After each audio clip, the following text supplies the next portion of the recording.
Hi everyone, thank you so much for being here. I'm Donna Carnell. I'm a Loop and Pull brand ambassador and I'm joining you from Brooklyn, New York.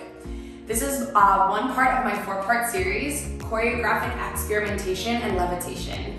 Today, we will be learning an intermediate combo that is rooted in different initiation points throughout the body. This usually starts for me in my research with an improvisational practice off the pole, looking at different initiation points or points of my body starting or initiating movements, and then I bring it onto the pole and start seeing how it can translate into codified pole techniques and skill sets. Today, I will be cycling through 3 different initiation points: the foot, the hand, and the head. These are very easy points to identify and often points that we initiate from just because they are on distal ends of our bodies and they're just pretty easy things to find, right? But that being said, you can initiate movement from any part of your body. You can initiate from your nose, you can initiate from your armpit, you can initiate from your sits bones, you can do anything. But for today, we will continue to cycle through these 3 contact points. Let's get started.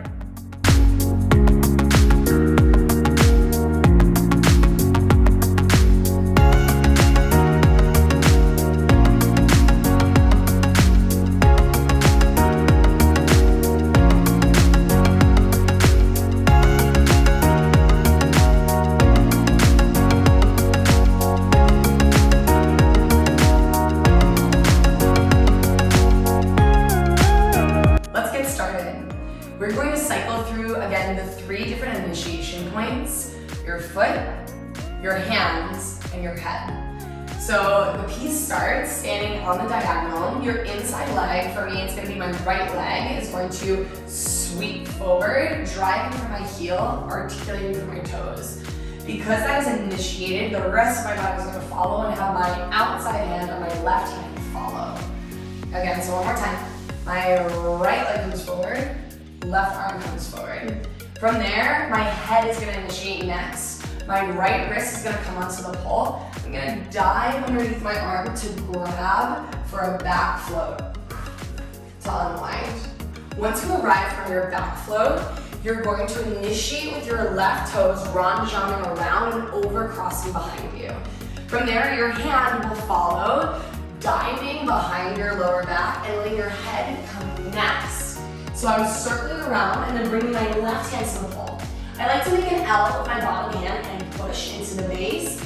I'm pulling with my top arm. I'm gonna pull my hips up towards my wrist for a twisted grip cartwheel. My next initiation point are my toes. So as I pull with my arms, I'm gonna circle my right toes first, left toe second, keep reaching to the right side of the room to overcross and unwind.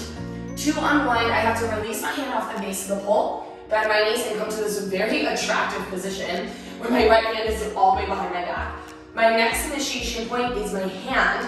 I will let my right arm release, thank God, bringing my hand to my head to lift my head up.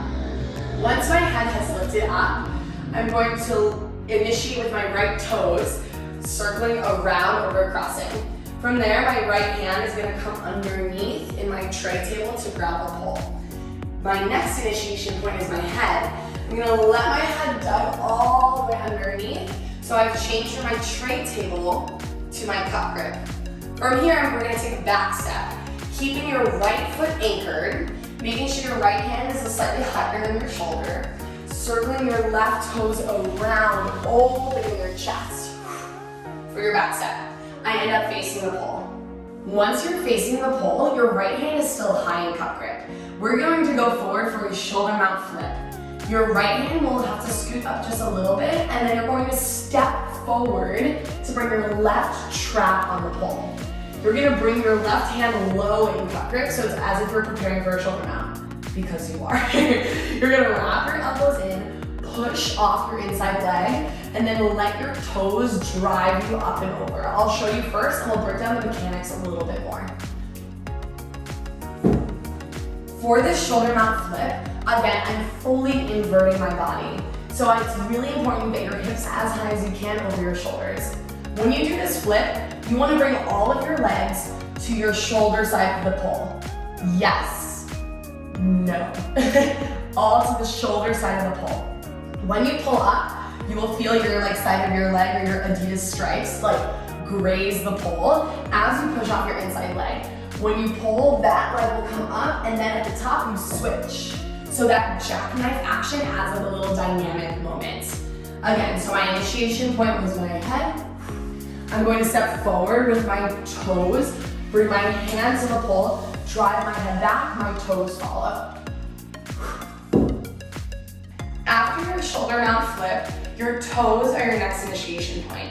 So my left toes are going to continue to circle and follow the energy pathway all the way behind me. My left hand will release, my head will follow. I'm going to then bring my left hand to the pole for a little extra support, and then plant my hand on the ground.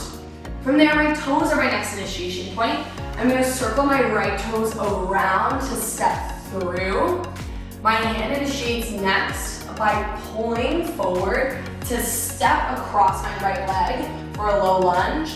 And lastly, my head drives on up.